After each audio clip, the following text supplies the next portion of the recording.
నమస్తే అండి గోసుకుమరి. ఈ రోజు ఈనాడు పేపరు ప్రధానంగా మెయిన్ హెడ్డింగ్ చేసుకొని మెయిన్ బ్యానర్ ఐటమ్ గా రాసినటువంటి వార్తని చూద్దాం. దాంట్లో జల వివాదాలపై కమిటీ అనేటువంటి విధంగా ఒక వార్తను హైలైట్ చేసేటువంటి ప్రయత్నం చేసింది.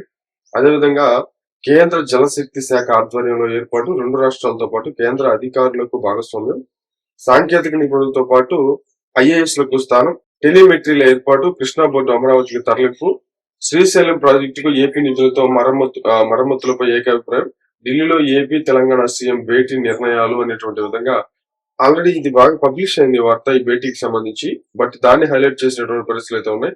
సమావేశంలో తెలంగాణ సీఎం రేవంత్ రెడ్డి, జలశక్తి మంత్రి సిఆర్ పాటిల్, మరి ఏపీ చంద్రబాబు నాయుడు గారు అని చెప్పి చంద్రబాబు నాయుడు గారు, ఏపీ సీఎం చంద్రబాబు నాయుడు విధంగా ఒక పెద్ద బ్యానర్ ఐటమ్ అయితే వేశారు. దీంట్లో తెలుగు రాష్ట్రాల గోదావరి, కృష్ణా జలాలకు సంబంధించినటువంటి వివాదాల పరిష్కారానికి కమిటీ ఏర్పాటు చేయాలని కేంద్ర జలశక్తి శాఖ ఆధ్వర్యంలో నిర్వహించినటువంటి ఏపీ తెలంగాణ ముఖ్యమంత్రుల సమావేశం నిర్వహించింది. మరి దీంతో పాటు మరో 3 అంశాలపై ఏకాభిప్రాయం కుదిరింది. మరి ఢిల్లీ శ్రమశక్తి భవన్ వేదికగా కేంద్ర జలాల శక్తి శాఖ మంత్రి సిఆర్ పాటిల్ ఆధ్వర్యంలో బుధవారం నిర్వహించినటువంటి తెలుగు రాష్ట్రాల ముఖ్యమంత్రుల సమావేశం కీలక నిర్ణయం తీసుకుంది. దాదాపుగా గంటన్నరకు పైగా నిర్వహించినటువంటి ఈ సమావేశంలో రెండు తెలుగు రాష్ట్రాల్లో ప్రతిపాదించినటువంటి 10 ఎజెండాల అంశాలపై చర్చించింది. మరి ఆంధ్రప్రదేశ్, తెలంగాణ ముఖ్యమంత్రులు చంద్రబాబు, రేవంత్, నీటిపారుదల శాఖ మంత్రులు నిర్మలా సీతారామన్ నాయుడు, మరి ఉత్తమ్ కుమార్ రెడ్డి, మరి ప్రభుత్వ ప్రధాన కార్యదర్శులు విజయానంద్, రామకృష్ణారావు చర్చల్లో పాల్గొన్నారు.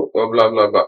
మరి వీటిలో తీసుకున్నటువంటి నిర్ణయాలకు సంబంధించి నిర్ణయాలు ఏంటి అని చూస్తే, ఒకటి, గోదావరి, కృష్ణా నదులకు సంబంధించినటువంటి వివాదాల పరిష్కారానికి కేంద్ర జలశాఖ ఆధ్వర్యంలో కమిటీ ఏర్పాటు, మరి రెండు రాష్ట్రాలకి సాంకేతిక నిపుణులతో పాటు మరి జలశక్తి శాఖ నుంచి కమిటీలో సభ్యులు ఉంటారు.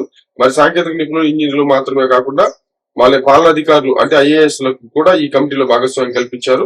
మరి వచ్చే ఏడాది ప్రారంభానికి కమిటీ ఏర్పాటు చేయడానికి ప్రయత్నిస్తారు. మరి ఈ కమిటీ 4 రోజుల్లో రోడ్ మ్యాప్ ఇస్తుంది. మరి తెలంగాణ నీటిపారుదల శాఖ మంత్రి ఉత్తమ్ కుమార్ రెడ్డి వెల్లడించారు. మరి పోలవరం, పనికిచర్ల అనుసంధానం అంశాన్ని కూడా ఈ కమిటీ పరిశీలిస్తుందని చెప్పేసి ఏపీ మంత్రి రామనాయుడు గారు తెలియజేశారు. అనేటువంటి విధంగా ఒకటి తీసుకున్నటువంటి నిర్ణయం. రెండోది ఏంటంటే, కృష్ణా నది యాజమాన్య బోర్డు కార్యాలయాన్ని అమరావతికి తరలింపు. ఇది సూపర్ న్యూస్ అసలు. మరి కృష్ణా గోదావరి నదుల నుంచి కాలువలకు నీళ్లు తీసుకునేటువంటి అవుట్లెట్ల ద్వారా మరి టెలిమెట్రీల ఏర్పాటుకు అనుమతి. మరి కేవలం ఆయా నదులకు సంబంధించినటువంటి రిజర్వాయర్ల నుంచి నీటిని తీసుకునే చోట మాత్రమే టెలిమెట్రీల ఏర్పాటు, అంతర్గత అవుట్లెట్ల వద్ద ఏర్పాటు చేయాల్సినటువంటి అవసరం లేదని ఆంధ్రప్రదేశ్ పేర్కొంది. 4 వచ్చి శ్రీశైలం ఫ్లెంచ్ ఫుల్ సహా అవసరమైనటువంటి మరమ్మతుల పనులు ఏపీ చేపట్టేందుకు నిర్ణయం. మరి ఈ మేరకు ఇరు రాష్ట్రాల సీఎంల భేటీలో నిర్ణయాలు తీసుకున్నట్లు కేంద్ర జలశక్తి శాఖ ఒక ప్రకటనలో విడుదల చేసింది. ఇక అంతే బ్లా బ్లా బ్లా కొన్ని అంశాలు. టోటల్ గా అయితే ఈ నీటి వివాదానికి సంబంధించి, బనకచర్లకు సంబంధించి ఇంతకు ముందు చాలాసార్లు చర్చించుకున్నాము. ఇదే పరిస్థితులు మాత్రం ఇలాగే ఉన్నాయి. దానికి సంబంధించి ఒక కొలిక్కి రావడానికి ఒక మీటింగ్ అయితే ఏర్పాటు చేశారు. ఓకే, ఈ బనకచర్ల కావచ్చు, ఇంకోటి కావచ్చు, ఇవన్నీ ఒక ఎత్తు అయితే, ఉన్నటువంటి ప్రాజెక్టులను త్వరగా కంప్లీట్ చేసుకుని బనకచర్లను ప్రాజెక్ట్ ఎక్కిస్తారా లేదా, అంటే పట్టాలు ఎక్కిస్తారా లేదా అనే పర్మిషన్లు తెచ్చుకొని పట్టాలు ఎక్కిస్తారా లేదా, డెడ్ ఎండ్ మరి ఎలక్షన్స్ వచ్చే సమయానికి మరి ఇది జరుగుతుందో లేచో